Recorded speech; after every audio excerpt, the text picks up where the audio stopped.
Lightning like Steve McQueen. I'm in the fast lane when the light turns green. And I built tough, I ain't nothing but grit. Cause I made rugged blood, sweat, and spit.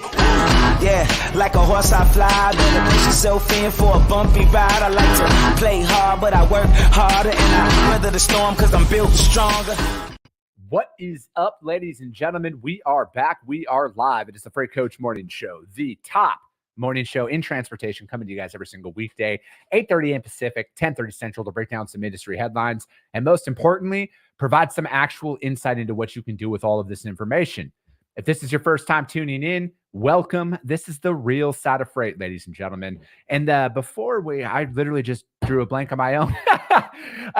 The real side of freight. What I mean by that is I only speak to transportation professionals on this show, as well as my twice a week long form podcast, because I want to talk to the right individuals who have done what you're looking to do or who are currently doing what you're trying to achieve. So you can take that information, apply it, utilize it, and see a meaningful difference in your business and your life. Corey Buchan, happy hump day over on YouTube. And yeah, you guys, we kind of switched things up. The AI show, I'm going to talk about that tomorrow, because it's not every single day that I get to have my non-attorney friend come on this show and break down some legal jargon. And I really enjoy having him on here because we don't always see eye to eye on everything. And you know, with that being said, without further ado, I have my favorite attorney, Matt Leffler, aka the Armchair Attorney, on again. What's up, brother? It's so great to be here. I am an attorney, a real life attorney, but I'm not your attorney. Don't take legal advice from a podcast. Always happy to be here, Chris. Happy Wednesday. I just love the caveats you put in there. Because, yeah, frankly, man, at the end of the day, this is just a podcast where it's just a couple of people who essentially just like to talk shit all the time. And, you know, Matt and I always don't see eye to eye on things. And you know what? That's what's great about having him come on and talk about some of these topics, because there's a very large difference between emotion and law. You know, like a lot of people out there think one thing and feel one way, but that doesn't necessarily matter, unfortunately, you know, but you know, it is what it is, man. So dude, you had a whole thing going on with this AB5 thing. So it kind of looks dismal out there for the AB5 ruling and what comes on. So what's the latest development that goes on? And for those, before we do that though, the AB5, you guys, independent contractors, it's essentially removing them from the state of California. I would disagree with that characterization. Let's go. Let me back up and give the audience a kind of an understanding of where this came from. So before 2018 in the state of California, the way that we determined whether or not you were a contractor or an employee was this thing called the economic realities test. It's a 7-factor test, and it's very fact intensive. And you basically apply the facts to the law that exists, and you come up with the resolution. Well, in 2018, a case came out that really changed the way we understood whether someone's a contractor or an employee. And that case was Dynamex. Dynamex was a trucking company that delivered things, post like USPS or FedEx or UPS. And they had changed all of their workers to independent contractors in 2004. And in 2018, it went to the California Supreme Court. And the question was, are these people contractors where they have to be responsible for the maintenance, repair, purchasing of all these different things like a Nextel phone, purchasing the logoed shirt that said Dynamex on it, and a bunch of other things? And the court adopted what became this thing called the ABC test, which is what AB5 is codifying. And codifying is just taking a case and turning it into a statute. And what ends up happening is there is a presumption that people who are classified as contractors are actually employees. And it's up to the hiring entity to prove that that is, in fact, a contractor. You can absolutely still have contractors. Like, just as a bit of a side, I was general counsel for a California-based company for 6 years, from 2012 to 2018, when we sold the business. And the reality is, if you comply with the law, you're not going to be found to be anything other than a contractor unless you don't meet the 3-prong test. So what's happened in this lawsuit, after this thing was done, after the bill was put in place, over 100 professions became exempted because they spent enormous amounts of money to exempt themselves. And the trucking groups were ineffective at carving out their business model. And so this became incredible litigation. The litigation went on to the Ninth Circuit Court of Appeals, where AB5 was upheld. It went to the Supreme Court of the United States, and the U.S. Supreme Court said, I'm not interested in this case. And they kicked it back. And then about 4 or 5 months ago, a brand new case was filed by various entities in California trying to say it was a violation of the Commerce Clause, among a bunch of other things. Who could have predicted it would fail? Well, actually, it was me. 4 months ago, I predicted it would be unsuccessful. And lo and behold, the armchair attorney remains undefeated in predicting the legal outcomes of cases that I actually understand. I love it. I do. So what was, because you went live last night and I tuned into that, and you were bringing up some specifics about that case and what they were making the people do. Yes, this is it. I want to break this down because I think you're right in the money. The challenge we have in the media right now is people don't have the attention spans to actually understand what happened. So I want everyone who's listening to this or watching this right now, imagine this happened to your mom or your dad or your son or your daughter or your brother or your sister. Imagine someone you know, this happens to them. In 2004, they are a W-2 employee. They have health insurance, they have time off, they have sick leave, whatever benefits you can imagine as being a W-2 employee. And then, through some interesting way of trying to reduce cost, we say you are not, in fact, a W-2. You will be a contractor. And what did these contractors sign up to do? It is, first of all, you have a perpetual contract with Dynamex, but they can fire you with 3 days notice. The driver, you can set your own schedule, but you have to notify Dynamex in advance. And importantly, Dynamex did not guarantee you any amount of hours, any amount of deliveries, any amount of anything. It was what they had available. You could take it or leave it, and that was it. Drivers could reject requests. They could say, I don't want to do this, but they would have to tell the dispatcher immediately. They had to make sure that the dispatcher knew that they were not available to run that stuff. And drivers were required to purchase their delivery vehicles, as well as all of the transportation expenses, gas, maintenance, tires, insurance. They were required to buy Nextel phones. And finally, they were required to buy shirts and badges and wear them while completing deliveries. So everything that you would normally assume an employee would be taken care of by their employer, that was on them to do. And when I talk about this type of classification, imagine you're a driver and you hurt your knee, you tweak your back, you hurt your neck. What happens? When you're a W-2, you can file for workers' compensation and be paid part of your salary until you recover. If you're a contractor, in 3 days, you lose your job. That's how it works. And California had been watching so many companies classify people as contractors when you look at the actual facts. They were not contractors. They were employees. And the state of California had two objectives. One was to protect workers. That's what they want to do. But two, it was to collect taxes that they were due and owed, because the classification ended up meaning the state could not get their taxes paid. They couldn't get the taxes collected, like $8 billion, something like that. So this is what that case is all about. The Dynamex case is the poster child of how AB5 came to fruition. It was taking a test through the ABC method and finding out that this person is in fact an employee, not a contractor. So when you say so, and I'm asking this because I think you might have done this, how many, you said so many companies were in violation. Is there an actual number that were listed in this that they talked to? Or was this hey, we talked to 2 companies and now we're going to roll this out? The numbers vary depending on the industry. And initially, I should mention that AB5 was really going to target the gig companies, Uber, Instacart, DoorDash, all of those folks. Those gig companies, just so you know, spent $205 million to lobby an exemption for themselves. And they were, in fact, successful. But how many people were misclassified? No one truly knows, but the state of California has estimates. It is up to 1 million people in the state are classified as contractors when they're in fact employees. And again, it varies on the industry, but the way that they approach this is they're coming in saying, you know what? I don't care what you say you are. I assume you're an employee, and I assume this hiring entity knew you were an employee, and it's up to the hiring entity to prove to me through this 3-part test that you are in fact an employee. And this is why so many people have been frustrated with AB5, because they thought that they could be contractors, but the state doesn't really care what you think. The state is going to look at the facts, apply them to the law, and ultimately make a decision of whether you're a contractor or whether you're an employee.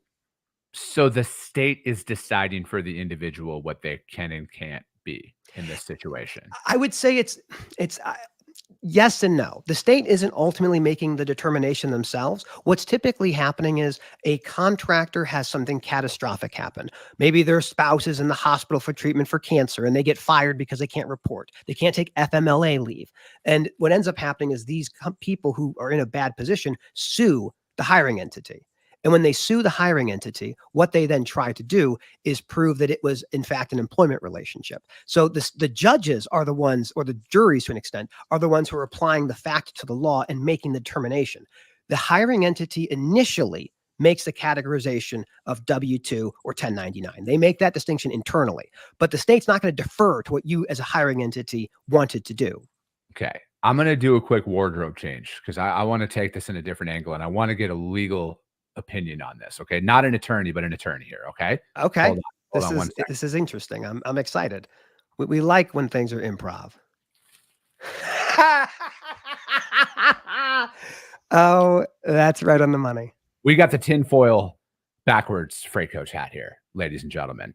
So you brought up they lobbied their way out of this. The gig companies, absolutely. Yeah. So I did, obviously you guys, this is just a morning show who talks about freight, right? Like this is what we're here for.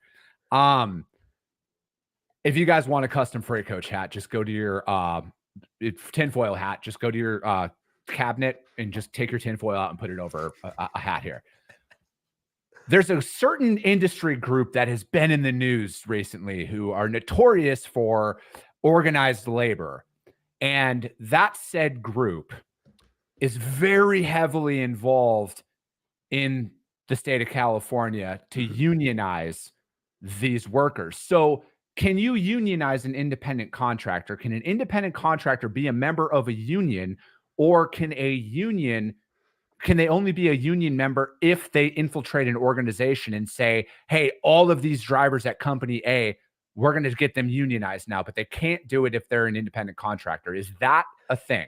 That's a pretty accurate statement. I would say that the lobbying efforts by the Teamsters when it comes to unionization of motor carriers, again, let's just take a brief segue for a moment. Hypothetical example on the Teamsters. Hypothetical, well, look at this. In 1980, before the Motor Carrier Act of 1980 was passed, and then we called deregulation, 60 to 70% of all truck drivers were unionized. That's a fact. Today, it's about maybe 5% are unionized. So the unionized truckers that we had in the past, like the industry that existed before deregulation, is manifestly different than it is today, and is largely through the efforts of lowering the compensation for truck drivers, for mechanics and material handlers and dock workers. That's the nature of what deregulation promised. You can't unionize a bunch of contractors. What typically would happen is you would get the contractors to be reclassified as employees, and then you would target the people that are in that group.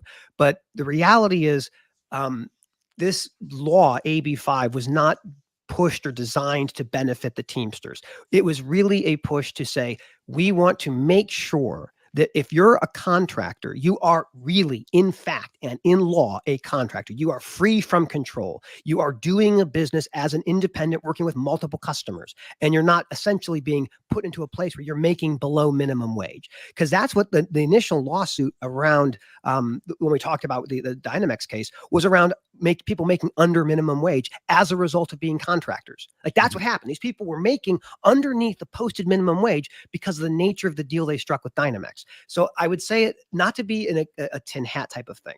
I would say the pendulum swings. Sometimes labor is really powerful. Sometimes hiring entities are really powerful. But the ABC test, I feel, has been a method to bring employers to the table and say, it's not going to be up to the employee to prove that they're actually an employee. It's going to be up to you, the business, who has all the resources, all the knowledge, all the access to law and legal help to clarify and prove that this is, in fact, a contractor.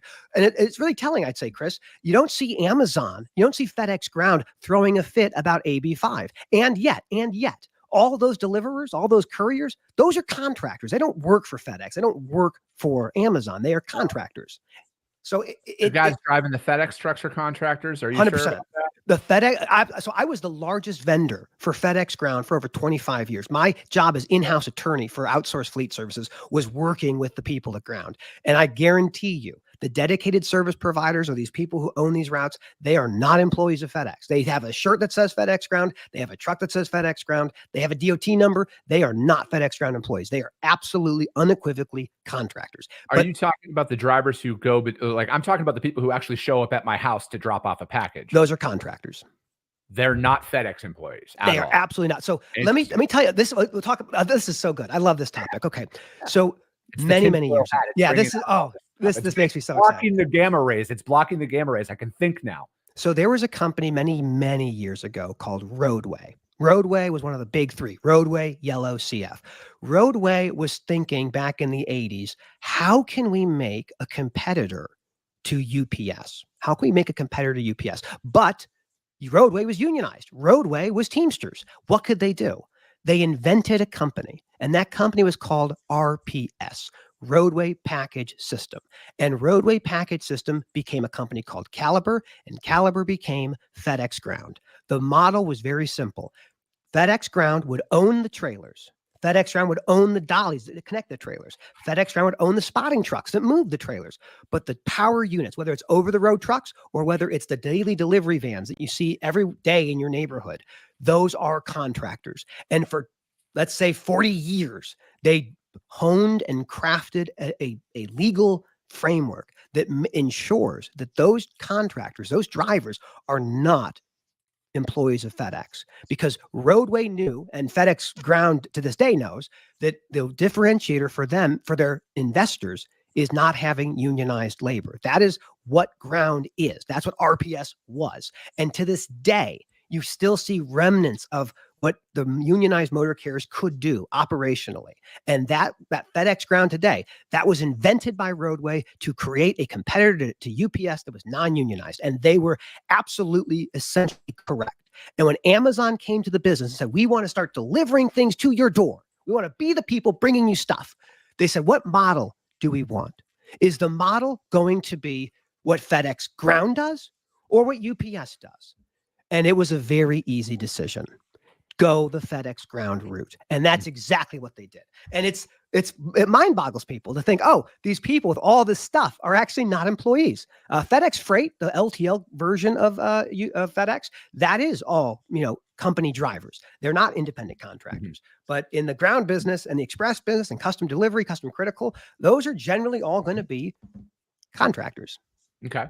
So why doesn't an Amazon or a FedEx worry about an AB5 possibly coming to the federal level, right? Because that's essentially where, again, and again, I want to be abundantly clear, you guys, like just my stance hasn't changed on this. I still think it's a terrible idea. But it's only a matter of time, because I think it's the, what is the something act? The PRO Act? Is that? Yeah, there's an act that's trying to get the ABC test nationalized from the federal level. But here's what I'll tell you. And I'm going to be, if I had a tinfoil hat, this is what I put on. I would imagine that the Amazon and the FedEx Ground folks would be overjoyed for something like that to happen, because these companies know how to play by the law. They've built structures to be compliant. Their competitors do not know how to be compliant at that scale. So if that change happened, many of their competitors would be destroyed, because we haven't talked about the liability for misclassification, but let's talk about the liability. Let's talk about that. I'm glad you brought that up. If you misclassify somebody, I'm going to give you one example. If you say someone's a contractor and they're actually an employee, they are entitled to an uninterrupted meal period under California law, for example. And if someone doesn't take their meal period, there is a fine for not taking that one meal period. And it also gives the worker an extra hour of overtime, because in California, if you go over 8 hours, you are automatically getting overtime. Not 40 in a week. It's 1 hour over 8. Any minute over 8 is overtime. So what ends up happening, if you are a trucking company who's been found to misclassify, you are paying back wages, you are paying back time off, you might be paying overtime. All of these things are uninsurable. You cannot buy an insurance policy to protect you from these things. There's attorney's fees, there's fines. You can face hundreds of millions of dollars of liability if you're a big enough organization and you're classifying people the way that the state finds something they disagree with. And this is what we call bet the farm litigation. There's a reason why Uber and DoorDash and Grubhub spent $205 million, the most expensive ballot initiative in California's history, because they knew if that change took place, they would not be able to operate in the state of California at all. They would go bankrupt in those states. They would pull out immediately. So the penalties for misclassification are substantial. Just defending the litigation in court can be anywhere from, let's say on a conservative side, $20,000 a month. On a real side, $50,000 to $75,000 a month out of pocket, out of your operating capital. So this is why it is so important to understand what the liability is. And I think the industry, and I'm looking at the California Trucking Association, I applaud you for fighting this. I applaud you. You fought the good fight, but you can't tell your members that this isn't going to be the case anymore. You have to prepare. You have to be ready, because if your members get tagged, they are out of business. So we need to accept that AB5 is the law of the land in California. No one's coming to save you. The only way to stop it is to use legislative lobbying efforts. Maybe CTA can give Uber a call and say, hey, tell me about your ballot initiative, how much money you spent. Who's your attorneys? Exactly. So, I mean, this is why I don't think it happens at the federal level. The ABC test is the most common employment test in the United States. Over 20, maybe 30 states use it. So it's not like it's some weird aberration, but it is the law. Let me ask you this then. Does this affect, say, a carrier that's, say, based in Arizona? They're headquartered in Arizona. They're an Arizona company, but they deliver into the state of California consistently. Does this affect them? Yes. So let me use the example of the trailer skirts that we see on trailers and trucks, driving on the road. California, with the California Air Resource Board, back in the early 2000s or mid 2000s. We don't need to get into that. I don't need to get censored anymore. So please don't talk about that. When they put in the skirts, it was $1,000 a day fine for coming into the state or being in the state and not having those things.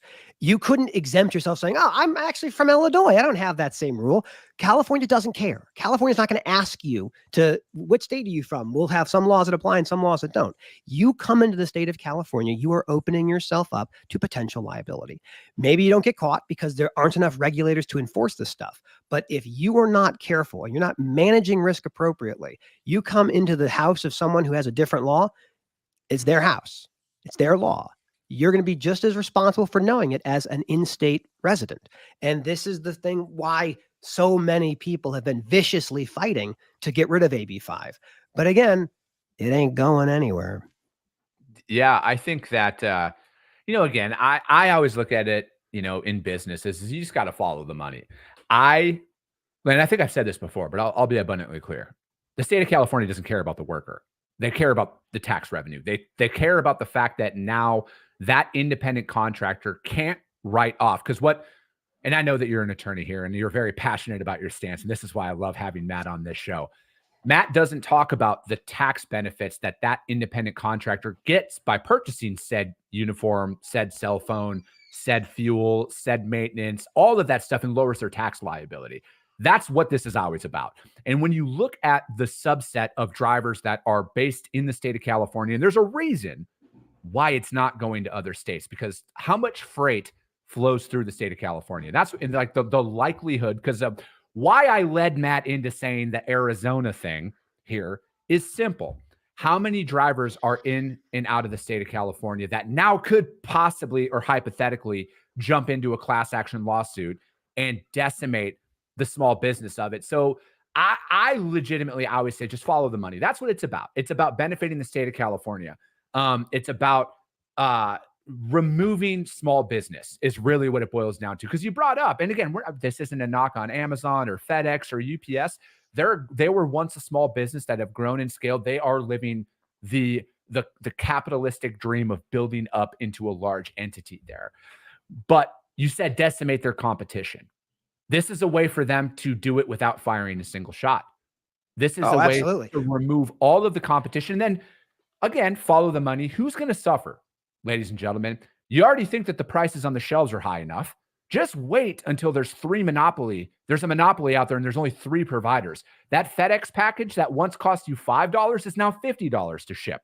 What? And then again, who does that punish? And that's what it is, man. To me, it's always going to be about hurting the little guy, because that's what, in my heart of hearts, this bill is designed to cut the American dream off at the knees in the state of California, and anybody who does business inside of the state of California.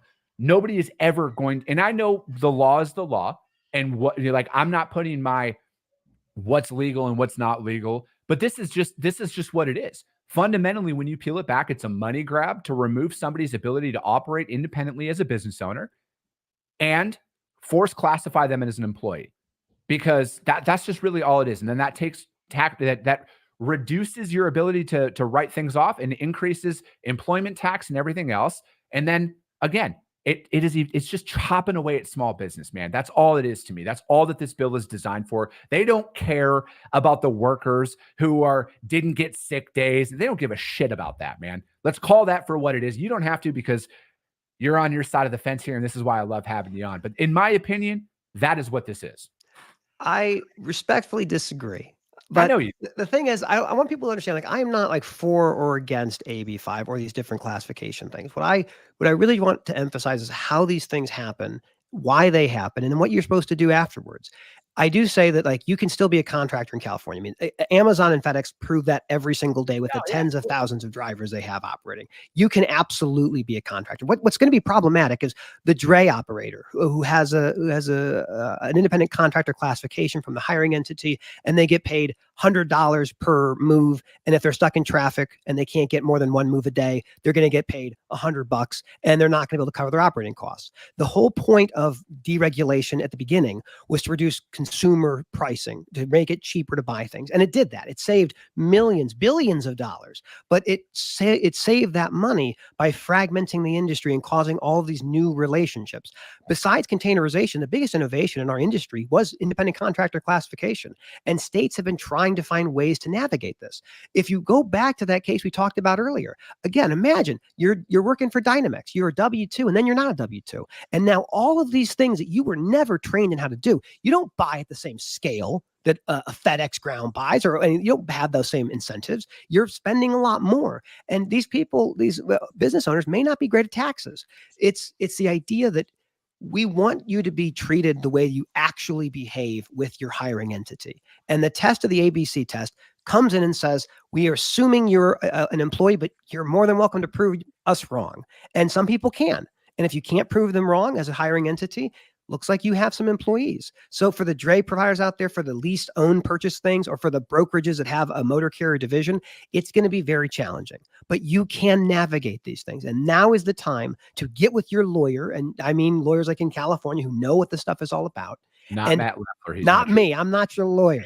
But to find an attorney and say, how do I stay compliant? Go to the California Trucking Association, ask them for advice, and who are the people I should be talking to? Because we have to live with the regulations. It is not necessarily a cash grab for the state of California, though it partially is. It's not here to benefit employees, though it kind of does. It's not here to destroy independent companies, but it may as a consequence.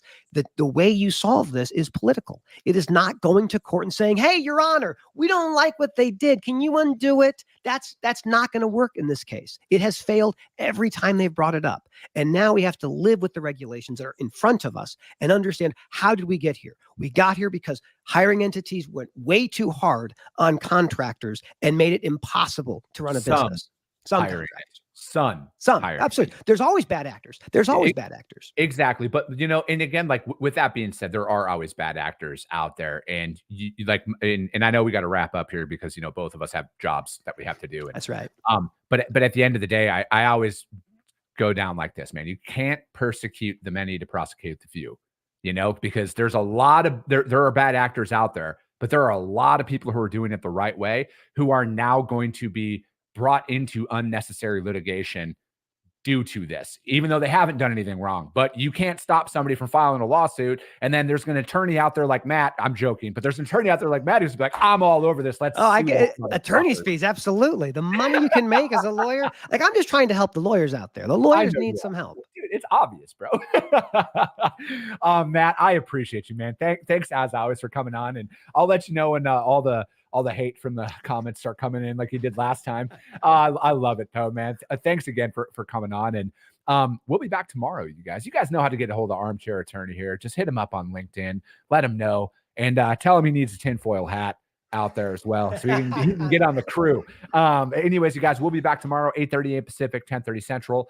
I appreciate you guys. I love you guys, and we'll be talking to you soon.